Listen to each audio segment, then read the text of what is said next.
Hello दोस्तों, आपका मेरे YouTube channel achieve your dreams में स्वागत है। और आज हम पढ़ेंगे टैक्सेशन।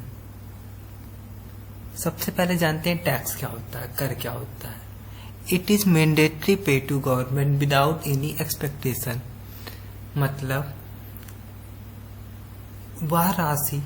वह जरूरी राशि जो हम गवर्नमेंट को पे करते हैं बिना किसी उम्मीद के, क्या कहलाती है? कर कहलाती है। अब दो चीजें होती हैं, एक होता है करापात, एक होता है कराघात।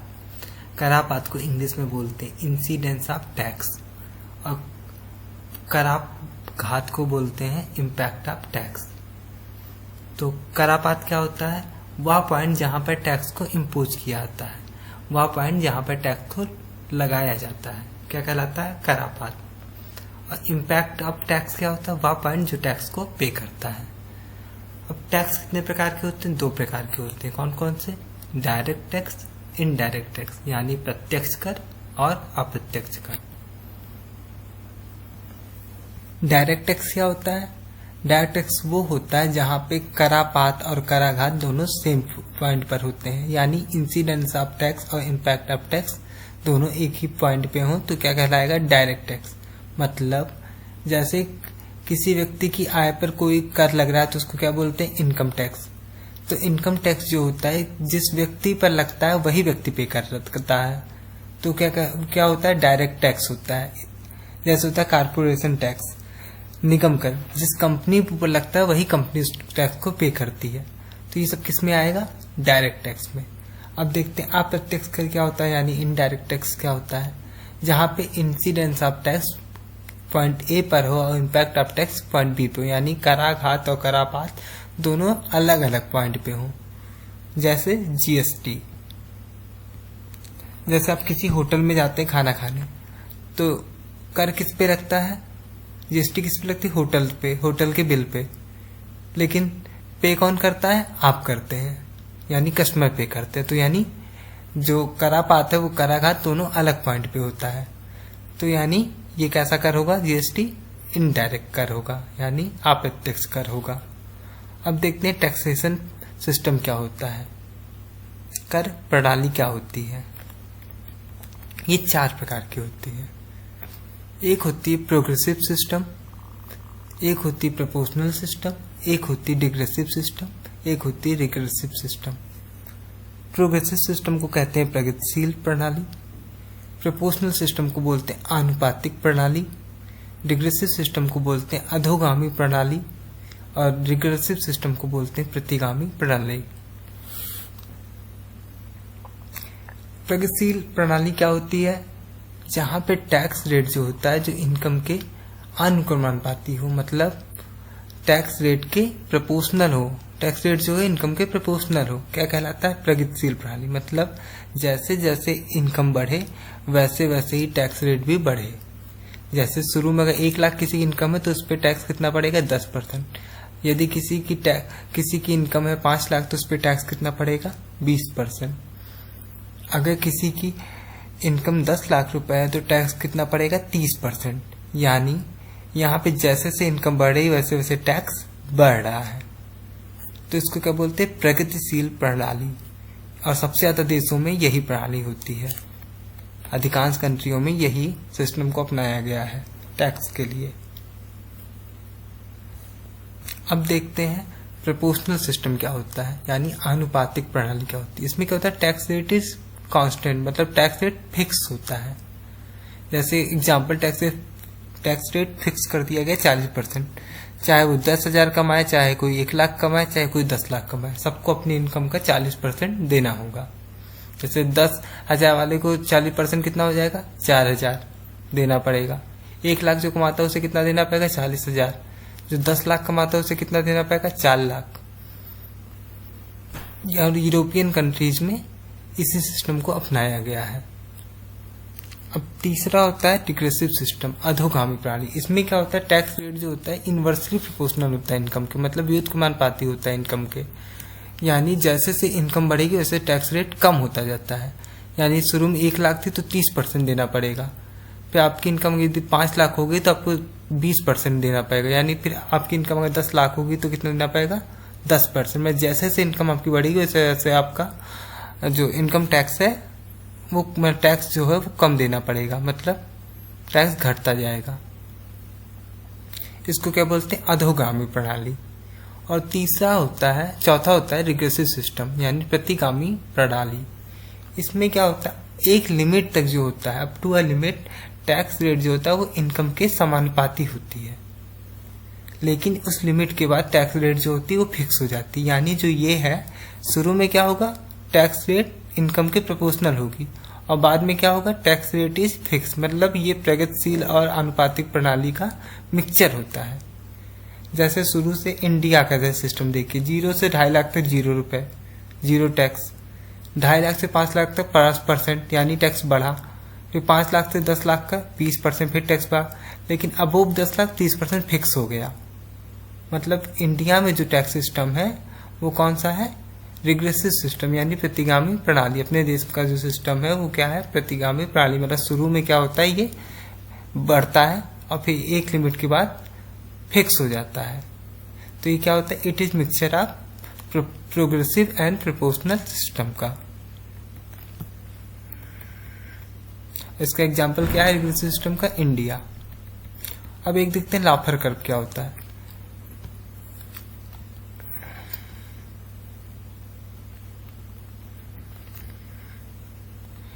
ये इधर होती इनकम, इधर होता है टैक्स रेट। जैसे से टैक्स रेट इधर बढ़ेगा, ऊपर जाने पे इनकम बढ़ेगी और इधर जाने पे टैक्स रेट बढ़ेगा। यानी शुरू में जैसे जैसे टैक्स रेट बढ़ेगी वैसे से इनकम बढ़ रहा है, लेकिन इस पॉइंट के बाद जैसे ही टैक्स रेट बढ़ रहा है वैसे इनकम घटने लग रही है, नीचे आने लग रही है। ऐसे ये मतलब इनकम नीचे जाएगी। तो वह पॉइंट जहां पे टैक्स रेट जिस पर गवर्नमेंट का इनकम सबसे ज्यादा होता है, मतलब वह टैक्स रेट जिस पर गवर्नमेंट का मैक्सिमम इनकम होता है, मतलब गवर्नमेंट की मैक्सिमम इनकम किस पे हो रही? इस पॉइंट पे। ऐसा क्यों होता है? क्योंकि लोग उसके बाद अगर टैक्स रेट ज्यादा होता है 30%, जैसे ऊपर टैक्स रेट होता है वैसे लोग क्या करते हैं? टैक्स चोरी करने लगते हैं। इससे क्या होता है? सरकार की इनकम घटने लगती है। लाफर कर्व हमें यही बताता है कि एक सीमा के बाद गवर्नमेंट का जो इनकम होता है वो कम होने लगता है टैक्स बढ़ाते रहने पर। अब आगे देखते हैं। सरचार्ज क्या होता है? सरचार्ज होता है टैक्स ऑन टैक्स, मतलब इसे अधिभार भी बोलते हैं।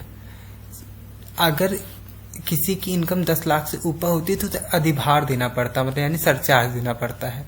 अब ये क्या होता है समझते हैं। अभी एक एग्जाम्पल से समझेंगे इसको। जैसे 0 से 2.5 लाख नो टैक्स लगता है, 2.5 से 5 लाख 5%, 5 से 10 लाख 20%, और 10% के ऊपर 10 लाख के ऊपर 30%। किसी की इनकम मान लीजिए एक की इनकम 8 लाख है, एक की इनकम 60 लाख है, तो पहले से 0 से 2.5 लाख के बीच में कोई टैक्स नहीं देना पड़ेगा। फिर 2.5 लाख से 5 लाख के बीच में कितना परसेंट देना पड़ेगा? 5%। नहीं, 5 लाख पे इसका कितना परसेंट बनेगा? 5% बनेगा। यानी कितना हो जाएगा जी? इस वाले स्लैब में से कितना? 2.5 लाख से 5 लाख वाले स्लैब में से कितना देगा? 5%, यानी 25, यानी 12.5 इसे टैक्स भरना पड़ेगा। फिर उसका कितना बचा? 5 लाख पे इसने दे दिया, फिर 3 लाख। 3 लाख पे कितना लगेगा? 20%, तो यानी 3 लाख का भी 60, यानी 72,500 रुपए उसे टैक्स देने पड़ेंगे, जिसकी इनकम 8 लाख है। और जिसकी इनकम 60 लाख है उसका देखते हैं। पहले 0 से 2.5 लाख तक कोई टैक्स नहीं लगेगा। फिर 2.5 लाख से 5 लाख के बीच में उसे कितना देना पड़ेगा? 5 लाख पे 12.5 फिर 5 लाख से 5 लाख पे फिर कितना पड़ेगा? 20%, यानी 1 लाख। अब बचा कितना? 50 लाख। 50 लाख पे फिर उसका कितना लगेगा? 30% चार्ज। कितना लगेगा? 30% कितना हो जाएगा 50 लाख का? 15 लाख। यानी उसे कुल कितना टैक्स देना पड़ा? 15, 1, 16 और 16 लाख और 12,500, 16 लाख और 12,500 उसे टैक्स देना पड़ेगा। लेकिन जिसकी भी 10 लाख के ऊपर इनकम होती है उसको क्या देना पड़ता है? सरचार्ज। यानी अब इस पे भी उसे 10% का टैक्स और देना पड़ेगा, तो वो क्या कहलाता है? सरचार्ज। तो सरचार्ज यही होता है, पूरे जितना टैक्स लगता है उसके ऊपर भी 10% का टैक्स देना पड़ता है, जो उसे कहते हैं सरचार्ज यानी अधिभार। ऐसे एक होता है सेस, वो भी टैक्स के ऊपर टैक्स लगता है, लेकिन जो सेस होता है वो तब लगता है जब गवर्नमेंट को किसी स्पेसिफिक पर्पस को पूरा करने के लिए टैक्स लगा देती है, तो उसको क्या कहते हैं, टैक्स। सेस तब कहते हैं जब गवर्नमेंट किसी मतलब विशेष उद्देश्य को पूरा करने के लिए टैक्स लगा देती है। और ये किस पे लगाती है, इनकम पे, इनकम टैक्स पे। जैसे एजुकेशन सेस कितना होता है, 3% होता है। इनकम टैक्स पे एजुकेशन सेस कितना होता है, 3% होता है। और कोई पूछ रहा है 3% में से 1% किसके लिए होता है और 2% किसके लिए होता है, तो 1% होता है प्राइमरी एजुकेशन के लिए और 2% किसके लिए होता है, हाई एजुकेशन के लिए। अब देखते हैं केंद्र के कुछ टैक्स, डायरेक्ट टैक्स देखते हैं केंद्र के। जो केंद्र का डायरेक्ट टैक्स होता है वो 3 चीजों पे लगता है, एक इनकम पे, एक खर्च पे, एक संपत्ति पे। इनकम पे कब लगता है, इंडिविजुअल इनकम पे लगता है तो उसको क्या बोलते हैं, इनकम टैक्स। किसी व्यक्ति विशेष की आय पे जो टैक्स लगता है उसको क्या बोलते हैं, इनकम टैक्स। और कारपोरेट इनकम पे जो लगता है यानी कंपनी की इनकम पे जो लगता है उसे क्या बोलते हैं, कारपोरेट टैक्स यानी निगम कर। अब एक तीसरा होता है मैट। मैट जो होता है वो होता है मिनिमम अल्टरनेटिव टैक्स, इसका फुल फॉर्म है। ये जीरो टैक्स वाली कंपनीज पर लगता है। अब देखते हैं जीरो टैक्स कंपनीज क्या होती हैं। ये वैसी कंपनी होती हैं जो अपनी सारी इनकम को टैक्स एग्जेम्पशन स्कीम में इन्वेस्ट कर देती है, मतलब ऐसी स्कीमों में लगा देती है जिसपे छूट मिलती है। मतलब इस पे कोई भी टैक्स नहीं लग पाता था, इसलिए इस पे एक मिनिमम अल्टरनेटिव टैक्स लगाया गया जो कितना लगता है, पूरी इनकम का 18.5% लगता है। पूरी इनकम पे इसकी कितना लगता है, 18.5%। पहले ये नहीं लगता था मैट, लेकिन अब इसको लगा दिया गया है। और एक्सपेंडिचर खर्च पे क्या होता है, पहले एफबीटी लगता था, एक गिफ्ट उपहार कर लगता था, लेकिन अब इन दोनों को ही खत्म कर दिया गया है। अब संपत्ति पे कौन सा लगता है, एसटीटी यानी सिक्योरिटी ट्रांजैक्शन टैक्स। अब ये क्या होता है, जैसे जो गवर्नमेंट बॉन्ड होते हैं, शेयर्स होते हैं, ट्रेजरी बिल के परचेज पे, जो गवर्नमेंट शेयर खरीदने पे और ट्रेजरी बिल के परचेज पे लगते हैं उसको क्या बोलते हैं, संपत्ति कर, मतलब एसटीटी। अब देख लेते हैं गवर्नमेंट बॉन्ड क्या होता है और ट्रेजरी बिल क्या होता है। जो शॉर्ट टाइम के लिए ट्रेजरी बिल होता है ये 7 दिन से लेके 364 दिनों के बीच के किसी भी दिन का हो सकता है। ये इसका जो होता है कभी 7 दिन का के लिए मिलेगा, 14 दिन के लिए मिलेगा, 28 दिन के लिए मिलेगा, 91 दिन के लिए मिलेगा, 182 और 364 दिन। और ये जो होते हैं हमेशा डिस्काउंट पे मिलता है। जैसे कोई 10,000 का ट्रेजरी बिल है तो वो 10% के डिस्काउंट पे मिलेगा।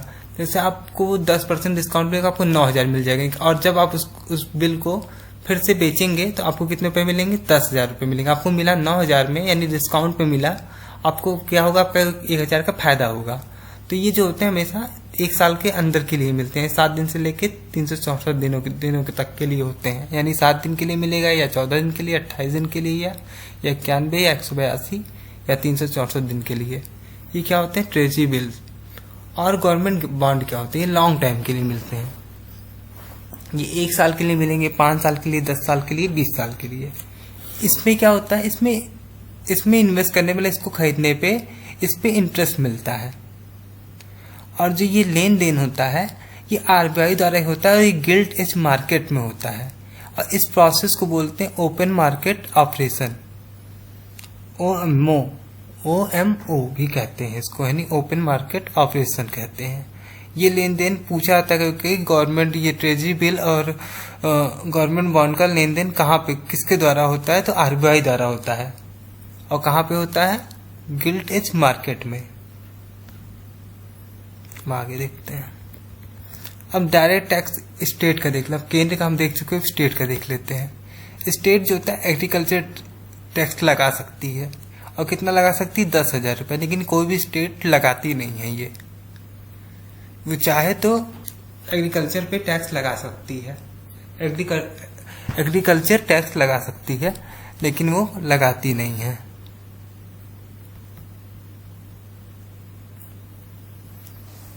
और दूसरा था प्रोफेशन टैक्स, यानी व्यवसाय कर, और ये भी कोई स्टेट नहीं लेती है।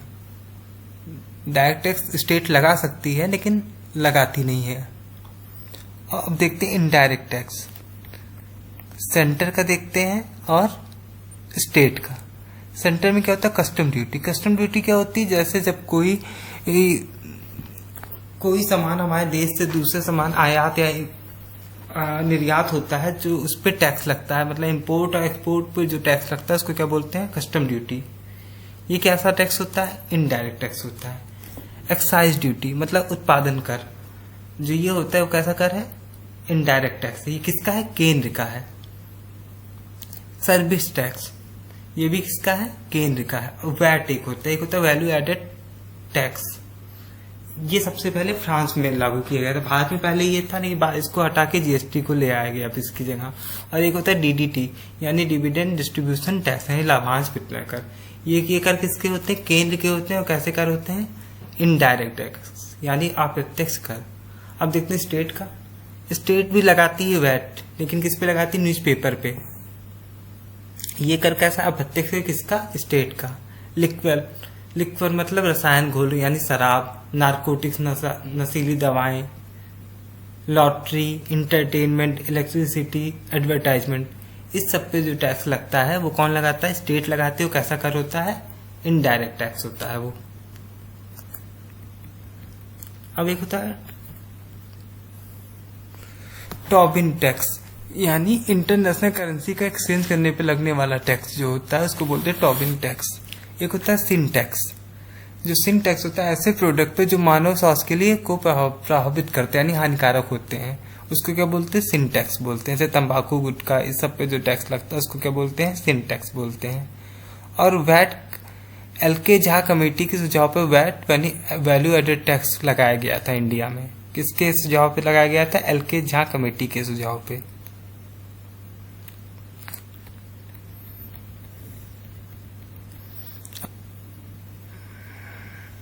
अब जीएसटी देख लेते हैं। जीएसटी का फुल फॉर्म होता है गुड्स एंड सर्विसेज टैक्स, यानी वस्तु एवं सेवा कर। किसके सुझाव पे लगाया गया था, विजय कलकर कमेटी 2004 में। और इंट्रोड्यूस्ड कब हुआ था, किसके द्वारा, पी चिदम्बरम द्वारा। कब, 2006 और 7 में।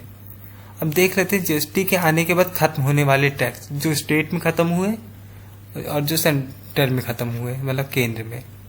पहले सेंटर एक्साइज ड्यूटी जो वो खत्म हो गया। एक्साइज जो मेडिसिन पे लगता था वो खत्म हो गया। सर्विस टैक्स खत्म हो गया। सेस व सरचार्ज इनडायरेक्ट टैक्स पर जो इनडायरेक्ट टैक्स पे लगता था वो खत्म हो गया। मतलब अप्रत्यक्ष कर पे जो सेस और सरचार्ज लगता था वो खत्म हो गया। डायरेक्ट पे जो लगता है वो आज भी लगता है। एजुकेशन जो है 3% लगता है। और इनकम पे अगर किसी की इनकम 10 लाख से ऊपर है तो उसे सरचार्ज देना होता है, वो डायरेक्ट टैक्स में आता है। तो इनकम टैक्स डायरेक्ट टैक्स में आता है तो उस पर लगता है सरचार्ज, लेकिन इनडायरेक्ट टैक्स पर जो लगता था सेस और सरचार्ज वो खत्म हो गया। और स्टेट पे वैल्यू एडेड टैक्स जो होता था, सेल टैक्स मतलब बेचने पे कोई सामान जो टैक्स लगता था वो खत्म हो गया। एंट्री टैक्स यानी चुंगी कर जो था वो खत्म हो गया। लग्जरी टैक्स खत्म हो गया। टैक्स ऑन लॉटरी खत्म हो गया। एंटरटेनमेंट टैक्स, ये सब खत्म हो गए। और पूछा था नगर निगम और नगर ग्राम पंचायत भी एक टैक्स लगा सकती है। वो टैक्स होता है जो मेले पे टैक्स है, सर्कस पे जो टैक्स लगता है वो चाहे तो नगर निगम या ग्राम पंचायत लगा सकती है। और जो लिक्वर यानी शराब और वह पेट्रोलियम को जीएसटी से बाहर रखा गया है, ये जीएसटी में नहीं आते हैं। इसीलिए इसका रेट जो होता है हर स्टेट में अलग अलग होता है। अब एक होता है सीजीएसटी। क्या होता है, सेंट्रल जीएसटी को क्या बोलते हैं, सीजीएसटी। एसजीएसटी क्या होता है, स्टेट जीएसटी। और आईजीएसटी क्या होता है, इंटीग्रेटेड जीएसटी। मतलब इन दोनों में जो जीएसटी, मतलब यूटीजीएसटी क्या होता है, यूनियन टेरिटरी जीएसटी। आईजीएसटी बराबर होता है CGST plus SGST oblique UTGST. मतलब इन दोनों को जब मिला दिया जाता है तो क्या बनता है, आईजीएसटी। मतलब इंटीग्रेटेड, दोनों को मिला के बोलते हैं आईजीएसटी। अब आगे देखते हैं। जीएसटी की रूपरेखा तैयार की गई थी जीएसटी काउंसिल द्वारा। चेयरमैन कौन थे, वित्त मंत्री। चेयरमैन कौन होता है, वित्त मंत्री। हेडक्वार्टर कहाँ है, दिल्ली। जीएसटी काउंसिल का गठन राष्ट्रपति द्वारा हुआ। और कौन सा संशोधन विधेयक था, 122वां। और संशोधन कौन सा हुआ था मैं संविधान में, 101वां। और आर्टिकल कौन सा जोड़ा गया था, 279A। अब जीएसटी काउंसिल में मेंबर कितने होते हैं? 1/3 मेंबर जो होते हैं वो केंद्र के होते हैं और 2/3 मेंबर जो होते हैं वो स्टेट के होते हैं। और फर्स्ट जीएसटी लागू कहाँ पे हुआ था? फ्रांस में। और भारत का जीएसटी मॉडल कहाँ से लिया गया है? कनाडा से लिया गया है। जीएसटी 1 जुलाई 2017 को लागू हुआ था। मंजूरी राष्ट्रपति ने 8 सितंबर 2016 को दी थी। जीएसटी को लागू करने वाला पहला राज्य कौन था? असम। और जीएसटी को पारित करने वाला पहला राज्य कौन था? तेलंगाना। पारित किया था तेलंगाना ने सबसे पहले, लेकिन लागू कहाँ पे हुआ सबसे पहले? असम में। और जीएसटी 1 जुलाई 2017 को लागू हुई थी और राष्ट्रपति ने इसे मंजूरी कब दे दी थी? 8 सितंबर 2016 को ही। और भारत का जीएसटी मॉडल कहाँ से लिया गया? कनाडा द्वारा। और पहला देश जिसने जीएसटी को लागू किया वो कौन है? फ्रांस।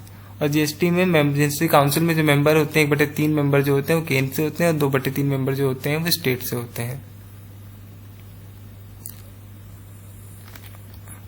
और जीएसटी काउंसिल का गठन राष्ट्रपति द्वारा हुआ था। और संविधान का कौन सा संशोधन विधेयक था? 122वां। और संविधान संशोधन कौन सा हुआ था? 101वां। और आर्टिकल कौन सा जोड़ा गया था? 279A। और इस प्रकार हमारा टॉपिक खत्म हुआ। अगले वीडियो में हम पढ़ेंगे नियोजन, यानी आर्थिक नियोजन क्या होता है, इसको हम अगले वीडियो में पढ़ेंगे। Thanks for watching.